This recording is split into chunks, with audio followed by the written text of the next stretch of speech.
Ce journal vous est offert par le FPI, Fonds des promotions de l'industrie, votre partenaire privilégié pour la réussite de vos projets.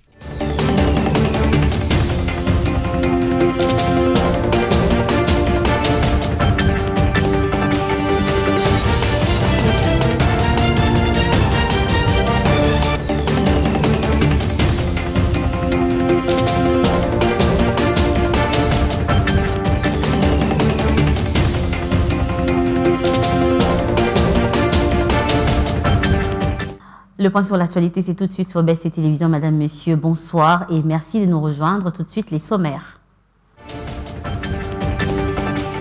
Un tête-à-tête entre le chef de l'État congolais Félix Tshisekedi et son homologue de la France Emmanuel Macron a eu lieu ce matin à l'Élysée, bien avant la cérémonie inaugurale du 19e sommet de la francophonie. Les détails, c'est dans un instant. Et sur instruction du ministre d'État en charge de la justice, l'inspecteur général de la police judiciaire des parquets va ouvrir des enquêtes pour élucider toutes les causes du naufrage sur le lac Kivu et celui de septembre dernier. Et enfin, en société, les prix des produits de première nécessité ne cessent de grimper, une surchauffe qui inquiète plusieurs familles qui ont du mal à s'approvisionner en nourriture. Vous suivrez un reportage réalisé à ce sujet.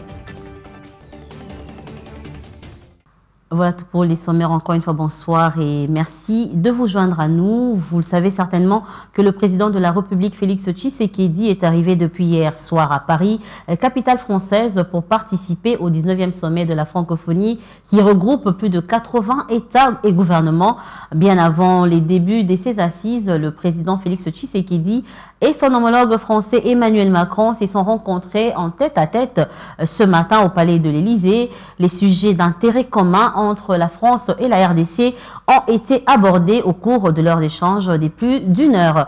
Notons que l'Organisation internationale de la francophonie est dédiée à la promotion du français et à la mise en œuvre d'une coopération politique, éducative, économique et culturelle. Il fallait bien clarifier cette question de vol groupé de Mayotte en France. Voilà ce qui explique la visite ce vendredi 4 octobre au ministère des Affaires étrangères, coopération internationale et francophonie du premier conseiller de l'ambassade de France en RDC, Didier Larocque, qui est venu échanger avec la vice-ministre Grace Yamba autour de cette question cruciale qui concerne les Congolais de la diaspora française, mais plus particulièrement ceux ou celles qui vivent à Mayotte, qui est un archipel indien situé entre Madagascar et la côte du Mozambique, comptant plus de 300 000 habitants, constituant une région française. Reportage.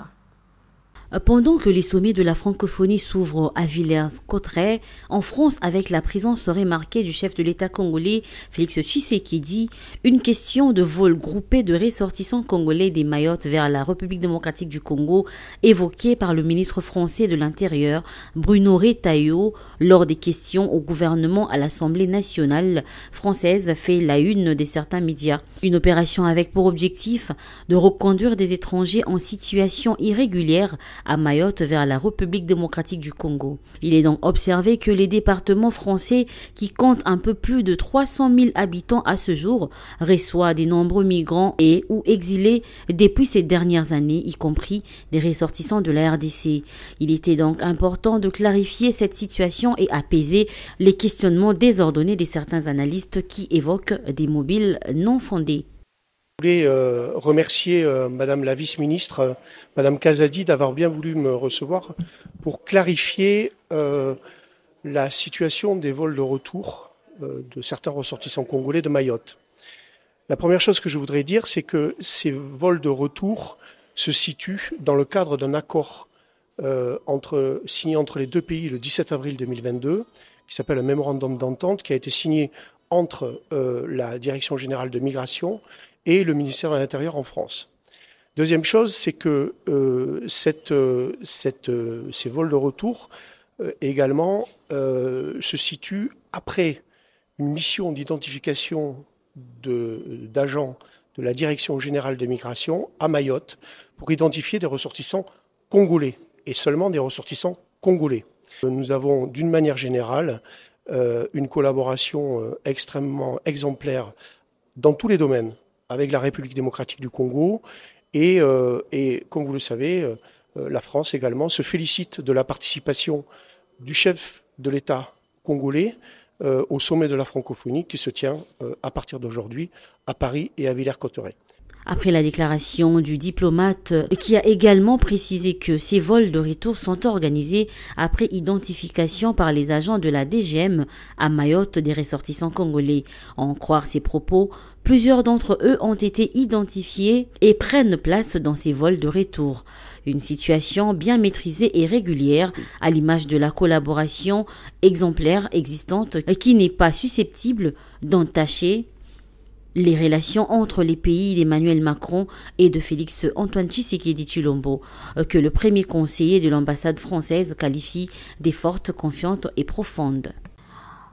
Restant toujours aux affaires étrangères où une délégation de l'Union africaine est à Kinshasa avec une mission bien précise, celle d'évaluer la situation humanitaire en République démocratique du Congo. Et les jeudis 3 octobre 2024, la vice-ministre des Affaires étrangères, coopération internationale et francophonie Gracie Yamba a reçu cette délégation conduite par Eniou Maes, l'ambassadeur de la Côte d'Ivoire en Éthiopie et représentant permanent auprès de l'Union africaine et la Commission économique pour l'Afrique, qui est une organisation d'États de l'Union africaine pour un développement économique mutuel entre les États. Regardez. Accompagné du chargé de programme à la division des affaires humanitaires, Oscar Safari, de l'assistance de programme à la division des affaires humanitaires, Martha Itayou, et du deuxième conseiller à l'ambassade de la République démocratique du Congo en Éthiopie et représentant permanent auprès de l'Union africaine et de la CEA, Arsène Monga Kassongo. Cette rencontre avec la vice-ministre Gracie Yamba leur a permis de mettre en lumière les contours de la situation difficile que traverse actuellement l'Est de la République démocratique du Congo, et l'émissaire de l'Union africaine a profité de l'occasion pour transmettre la sensibilité face à cette situation et le message de compassion de l'Union africaine à l'ensemble de la population congolaise par le canal des autorités nationales, avec en tête le président de la République Félix Tshisekedi Tshilombo, tout en saluant les efforts que ces derniers conjuguent pour mettre fin à cette guerre injuste. Merci infiniment de nous donner l'opportunité. C'est de dire que nous venons d'avoir des échanges fructueux avec son Excellence Madame la vice-ministre des Affaires étrangères. Et donc je conduis en tant qu'ambassadeur de la République de Côte d'Ivoire en Éthiopie, représentant permanent auprès de l'Union africaine. Donc je conduis une délégation de l'Union africaine. C'est dans le cadre d'une mission d'évaluation humanitaire. Sachez que la RDC sera le prochain pays à assurer la présidence en novembre prochain de l'Union africaine. Il est donc impérieux que ce mandat profite au pays en trouvant des solutions durables au conflit dans sa partie Est. Et dans un autre chapitre, le bilan provisoire est connu dans l'affaire du naufrage sous le lac Kivu.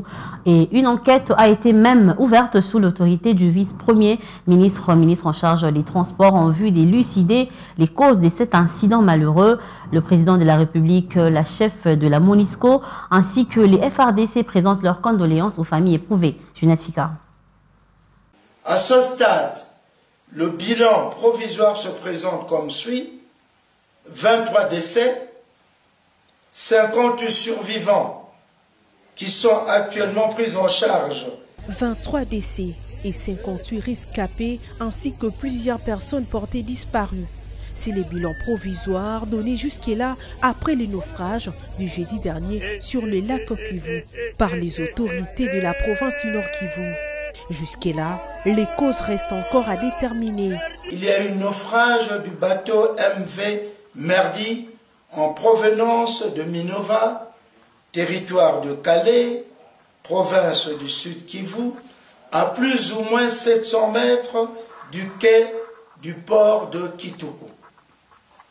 Les causes de l'accident restent encore à déterminer par une équipe d'enquête ad hoc. Selon un communiqué de la cellule de communication de la présidence, l'embarcation venait de Minova, dans le sud, et transportait de nombreux passagers et plusieurs marchandises à destination des Goma dans la province voisine du Nord Kivu. préférant ces moyens de transport pour contourner les zones terrestres occupées par les troupes rwandaises et les troupes du M23. Dans ces mêmes communiqués, le chef de l'État, Félix Antoine Tshisekedi Tshilombo, s'est dit meurtri par ces drames de plus.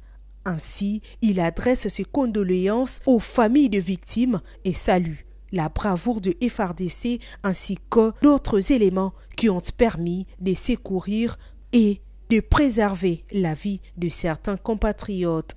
Sur son compte X, la chef de la MONUSCO, Bintou Keïta, réaffirme sa solidarité et celle de la mission onusienne vis-à-vis de la République démocratique du Congo à la suite du naufrage tragique du bateau Merveille des Dieux. La MONUSCO est mobilisée aux côtés des autorités congolaises pour apporter soutien et réconfort aux populations durement éprouvées. De leur côté, les FARDC restent pleinement engagés à protéger et à veiller au bien-être de citoyens et promettent en outre de multiplier les efforts pour retrouver d'autres passagers disparus.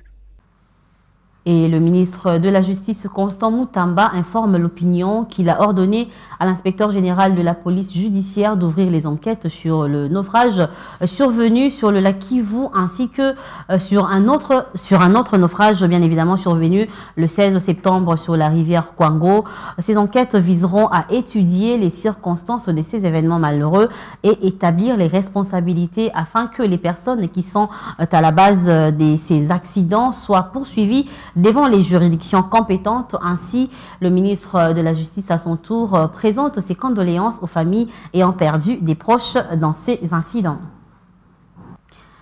En société, comme je vous l'ai dit en titre, dans les marchés de Kinshasa, le prix des denrées alimentaires continue d'augmenter et rend difficile le vécu quotidien de la population et les commerçants ont eux-mêmes du mal à nourrir leurs enfants. Nos reporters s'y sont rendus dans un marché de Kitambo pour en savoir un peu plus. C'est un reportage de Gloriange Toutou et Abel Kassongo. La hausse des produits des premières nécessités se fait ressentir dans plusieurs marchés de la ville de Kinshasa, notamment le marché des Kalembelembe, situé dans la commune de Lingwala, le marché Gambela situé dans la commune de Kassavubu et aussi les marchés de Kitambo dans la commune qui porte le même nom. Ici, un sac de braise de mesure moyenne qui s'est vendu à 33 000 francs congolais se négocie actuellement à 46 000 francs congolais. C'est le cas des poissons fumés, les sacs de farine, de manioc, le maïs, les sacs de riz qui ont doublé également, voire triplé, comme l'explique l'une des vendeuses. Tokomi fatigué. Mon piku ya pondu na libongo kuna oe uzo uta braza vina pondu koma ko uta braza. So ki tokena libongo 120 000 francs. Oluka pa porter ba memelo banda na libongo nzimbi ebi matina rewana 10 000 francs. Bongo bachango na taxi koma ti ana marché Kitambo 20 000 francs papa. Oko bimisa combien? Oko bimisa combien côté kapeza tala biloko ndenge zotura. Côté que zate donc bénéfice zate on souffre. Nous souffrons malgré ça. Moi tout ça là autrement zate to teka kapo ozo ata mupiko pondu po bana balia na poko na ndako. Ce qui était vraiment c'est pas facile au Congo. Ce Congo va changer quel jour? Il faut noter que plusieurs causes concourent également à la hausse de prix des produits des premières nécessités, notamment l'impraticabilité des routes désertes agricoles, la négligence du secteur agricole malgré le mot d'ordre du chef de l'État, Félix Antoine Tshisekedi Tshilombo, axé sur la revanche du sol et sur les sous-sols. Et puis à l'opposé de l'adage qui dit qu'après la pluie vient le beau temps, à Kinshasa, la capitale congolaise, c'est tout à fait le contraire. Les flaques d'eau par-ci, la boue par-là, le débordement des caniveaux, on n'en parle même plus. Mais on peut toutefois lire la désolation dans les yeux des Kinois qui ont essayé de s'exprimer dans ce reportage de Divine Zamiati et Abel Kassongo. Regardez. Sur les grandes artères de la capitale, on observe la boue, les flaques d'eau et les caniveaux remplis. La pluie qui s'est abattue dans la nuit du jeudi 3 octobre au vendredi 4 octobre 2024 est à la base de cette situation. Les constants effets ici sur l'avenue Oïa au croisement Komoriko où les conducteurs de moto éprouvent d'énormes difficultés pour passer. Certains finissent même par tomber eux et leurs clients. Chose étonnante ici sur l'avenue Limaya, après la pluie, c'est les déluges. Les habitants de ces coins affirment que, malgré les travaux qui s'effectuent, rien ne change. L'inondation reste apparemment éternelle. Après la pluie, c'est la mort. Maïetoni na prince awa ekota kana mapango. Soki mbula makasi elongo na lupango ekoti na ndako. Ndeso koti na ndako nanga na kiti te. Naka na kiti plastique poso na sombi divan. Le mai ekokota ekebeba. Plastique ate nage lobi na osanini na kosokola yango. Si tout ce qui mbula beti na butu passe. Il faut que la muka. Monde tobola madusu tokangaka. Sombule bani tokangi madusu wana. Po mai soke tondi mai suka kana. Awa. Mai suka ka awa. Soke mbule bani foto la muka to van total. Soke bani ko kimsa biloko. Bon matana mesa. Bon mesa na botiana ni na plafond. Les mêmes constats est fait dans plusieurs grandes avenues de la capitale, notamment la grande avenue Nyangwe. Ici, pluie ou pas, la situation reste la même, alors que c'est en plein centre-ville. Les habitants de tous ces coins ont lancé les rappels au gouverneur de la ville, Daniel Bumba-Lubaki, et son programme Kinshasa Ezobonga pour la réhabilitation de toutes ces avenues citées. On va prendre un mot de santé dans cette édition. Le ministre congolais de la Santé, Samuel Roger Kamba, a annoncé le report du lancement de la campagne des vaccinations contre le Mpox. Initialement prévu le mercredi dernier, il doit avoir lieu le samedi 5 octobre 2024 sur l'ensemble du pays, sauf le Sud Kivu, pour des raisons techniques dues notamment à la complexité de la tâche, mais aussi à l'immensité du pays. Roger Matadi nous en parle. La République démocratique du Congo est le pays les plus touchés du monde par l'épidémie du Mpox, avec plus de 30 000 cas déjà notifiés, dont 988 décès. La campagne de vaccination qui devait débuter le mercredi dernier a été reportée de 3 jours, soit pour ce samedi 5 octobre 2024. Pour cause, les retards pris dans la formation des équipes techniques qui seront chargées de la vaccination sur les terrains. Chaque équipe est constituée de vaccinateurs, de pointeurs, de sensibilisateurs ou encore des chargés de la sécurité du groupe. Malgré tous ces problèmes et bien d'autres, le ministre congolais de la Santé, Samuel Roger Kamba, assure qu'ils seront prêts dès ce week-end pour lancer officiellement la vaccination contre les Mpox sur l'ensemble du pays. Sauf pour les Sud Kivu, notamment où le ministre provincial de la Santé a annoncé que cette campagne ne débutera que le lundi 7 octobre, le temps d'acheminer les vaccins reçus en début de cette semaine dans les zones de santé les plus touchées par la variole du singe. La RDC, pays de 99 millions d'habitants, ne dispose pour le moment que de 265 000 doses de vaccins homologués uniquement pour les adultes, alors que les enfants sont aujourd'hui les plus touchés dans l'est du pays. Mais le ministre Samuel Roger Kamba a indiqué également qu'un accord a été trouvé avec le Japon pour la livraison de 3 millions de doses d'un vaccin homologué pour les enfants. C'est tout pour ce soir, mais avant de nous quitter, pour vous qui venez à peine de vous joindre à nous, voici l'essentiel à retenir. Un tête-à-tête entre le chef de l'État congolais Félix Tshisekedi et son homologue de la France Emmanuel Macron a eu lieu ce matin à l'Élysée, bien avant la cérémonie inaugurale du 19e sommet de la francophonie. Et sur instruction du ministre d'État en charge de la justice, l'inspecteur général de la police judiciaire des parquets va ouvrir des enquêtes pour élucider toutes les causes du naufrage sur les lacs Kivu et celui de septembre dernier. Enfin, vous avez suivi dans cette édition un reportage qui vous a montré comment les prix des produits des premières nécessités ne font que grimper, une surchauffe qui inquiète plusieurs familles qui ont du mal à s'approvisionner en nourriture. C'était là l'essentiel de l'actualité, madame, monsieur. Merci à vous de nous avoir suivis. Merci pour votre fidélité et votre attention soutenue. Mais restez branchés au programme de BC Télévision. Quant à nous, on se retrouve la semaine prochaine et ça sera avec le même plaisir. Mais dans l'entretemps, passez un très bon week-end. Au revoir.